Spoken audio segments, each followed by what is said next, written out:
Nah, kemudian liyabluwakum ayyukum ahsanu amala.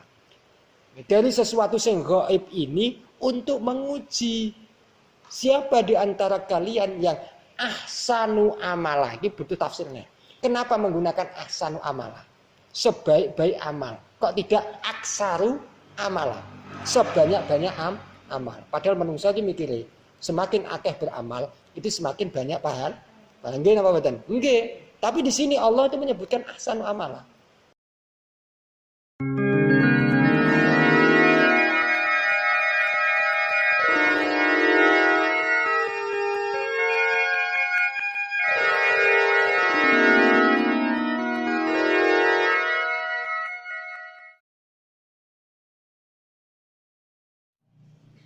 Jadi memang setiap ayat dalam surat yang awal itu banyak sekali, setiap kata itu perlu penafsiran-penafsiran.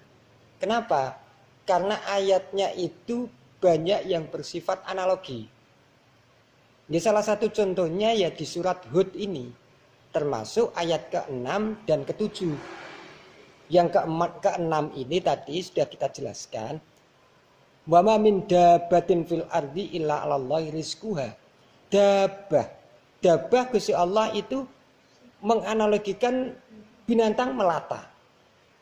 Nah, apakah kemudian yang Allah tanggung rizkinya itu binatang melata? Maka kemudian salah satu penafsiran yang ada di tafsir kemarin Jalalain itu, dabbah itu ternyata bermakna makhluk hidup itu semuanya. Jika ini kan khusus, dikhususkan kemudian ditarik ke umum. Dalam tafsirnya ditarik ke umum. Oh, berarti makhluk hidup itu nek pengen ditanggung rezeki oleh Allah itu harus bergerak. Maka dabbah itu binatang melata, melata itu berarti bergerak. Berarti mafhum mukhalafahnya menengahi yang Gusti Allah ora ditanggung. Makanya kemudian dia merasa tidak cukup.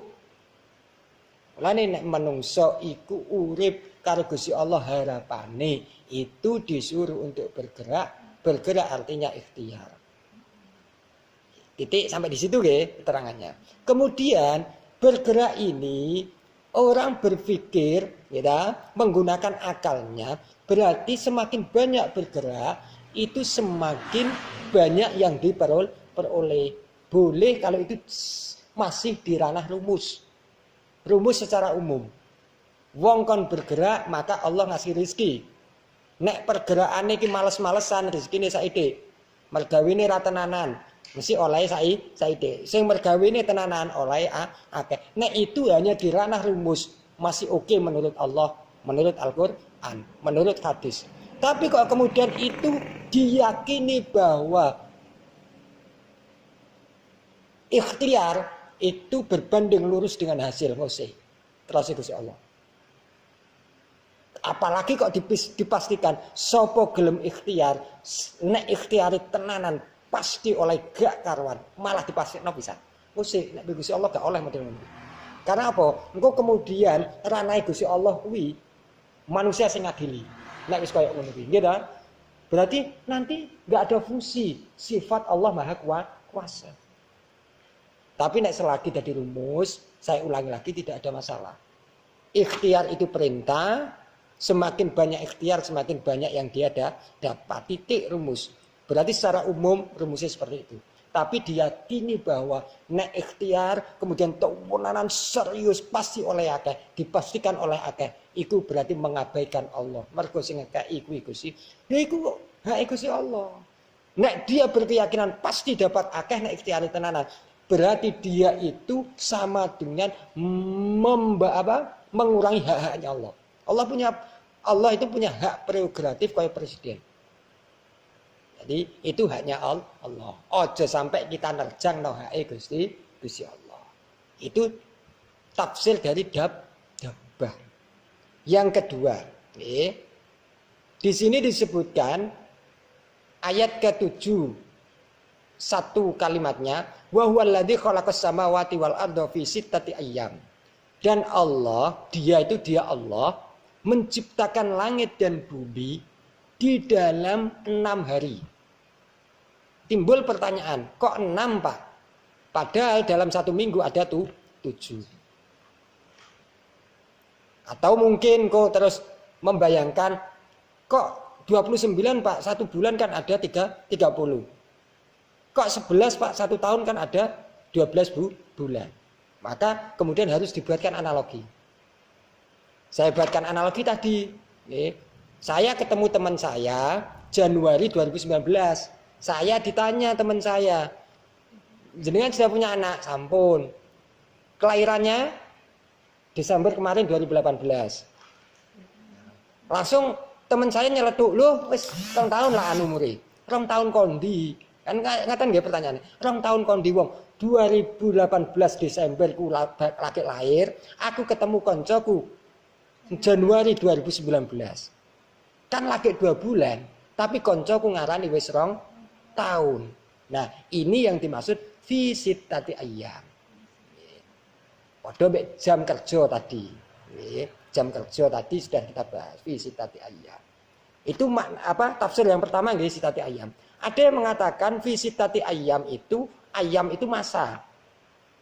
Tadi saya sebutkan 2 hari Allah menciptakan langit. 2 hari Allah menciptakan bumi, 2 hari ada jeda. Maka kemudian manusia itu mengikuti hukum itu. Aktivitas dalam keseharian itu ono jedane 1 hari. Mulane mek Gusti Allah digawekno riyaya. Nggih, dalam 7 hari itu ono riyaya 1 hari. Nek wong Islam riyayane dina Jumat. Mulane tadi saya sebutkan ulama sing ketat dalam hukum. Dina Jumat kok digawe sak liyane ibadah, hukume makruh. Karena perintah Gusti Allah, nggih, fantasiru fil ardi itu setelah Jumatan. Kon balik mergawene nek wis bar Jumatan. Nek wis masuk salat duha sampai Jumat berkumandang, itu kudu napa ibadah terus nang gone Gusti Allah, mbah kuwi nang omah utawa nang masjid. Memang apike nang masjid. Mulane sampai sekolahan wi sing madrasah mulai MI, Sanawiyah, Aliyah, kok pengurusnya kemudian kiai-kiai itu nek libur dina Jumat terang-arah oleh dileh. Padahal gurune iki bingung, lah cekloke dina Jumat, nek Jumate prayo omahku waduh, mosok nang sekolah anak mau terima ceklok. Maka kemudian timbul beberapa pemikiran diubah ke libur. Nah, kemudian Islam punya libur yang namanya Jumat, Nasrani punya libur hari Minggu, Yahudi punya hari mulane Yaumus Sabat itu sing ceritane Bani Israel itu kan luar biasa. Nah, ini menunjukkan bahwa stati ayam itu namasa. Ono jeda. Kemudian waka ini tafsir yang selanjutnya. Wakana arsuhu alal ma. Aras, padahal orang itu sudah berpikiran, nek aras itu alam bawah sadar manusia itu pasti mengatakan tempatnya Allah. Pokoknya nggak wong muni aras, aras itu tempat bersemayamnya Allah. Tadi sudah saya bilang bahwa segala sesuatu yang berhubungan dengan gaib itu tidak boleh kemudian detail dipahami sedetail-detailnya. Sama seperti Nabi Isra Mi'raj Nabi. Benar memang secara umum Nabi itu bertemu dengan Allah. Maka kemudian apakah pertemuannya itu berhadapan-hadapan? Pertemuannya itu langsung raket kayak ketemu koncone itu gak oleh. Yang penting Kanjeng Nabi itu ketemu lah. Ini juga sama.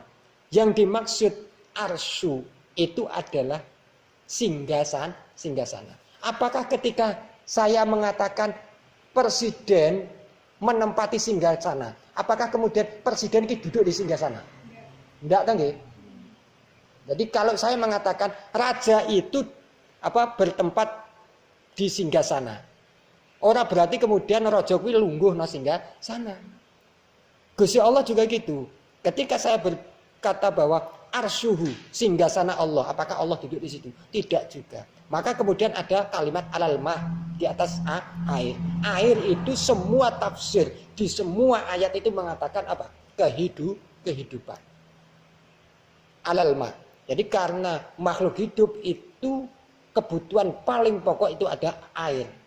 Maka di atas air itu ada kehidupan maksudnya. Maka arsyuhu. Arsyu itu tempat. Nah, Tempat itu mesti ana wonge sing ana sing ngenggoni sing urip. Nah, wong urip kuwi satu-satunya kebutuhan utamanya adalah alal ma. Artinya adalah air. Nah, kemudian liya beluakum ayyukum ahsanu amala. Dari sesuatu sing gaib ini untuk menguji siapa di antara kalian yang ahsanu amala. Ini butuh tafsirnya. Kenapa menggunakan ahsanu amala? Sebaik-baik amal. Kok tidak aksaru amala? Sebanyak-banyak amal. Padahal manusia itu mikirnya semakin akeh beramal itu semakin banyak pahala. Nggih napa mboten? Nggih. Tapi di sini Allah itu menyebutkan ahsanu amala. Berarti artinya amal saidik berkualitas itu jauh lebih diperhatikan oleh Allah daripada wakeh gabuk. Atau tidak berkualitas. Maka di Gusti Allah menggunakan ahsanu amala. Apalagi pakai bahasa ihsan. Ihsan itu kan level kebaikan di atas kebaikan biasa. Dulu sudah pernah saya kasih gambaran antara ihsan dan amal biasa. Sampun nggih. Nggih. Dulu tentang puasa kalau nggak salah nggih. Tentang puasa. Nek posone wong sing sekedar ngamalno kebaikan, kuwi ya posone sing penting ora mangan, ora ngombe, ora batalno wis kuwi tok. Tapi nek orang yang berpuasa dengan ihsan, itu puasane di samping orang mangan, orang ngombe, itu juga njogo mripate, njogo awake, njogo tangane kabeh dijogo. Alias apa dikeker saka sesuatu sing negatif. Nah, itu yang disebut ihsan, ahsanu amal. Berarti level apik sak ndure apik. Berarti apike luar biasa. Atau bahasane Mario Teguh super. Super. Maka di sini menggunakan liyabluwakum ayyukum ahsanu amala. Menggunakan tidak aksaru amala.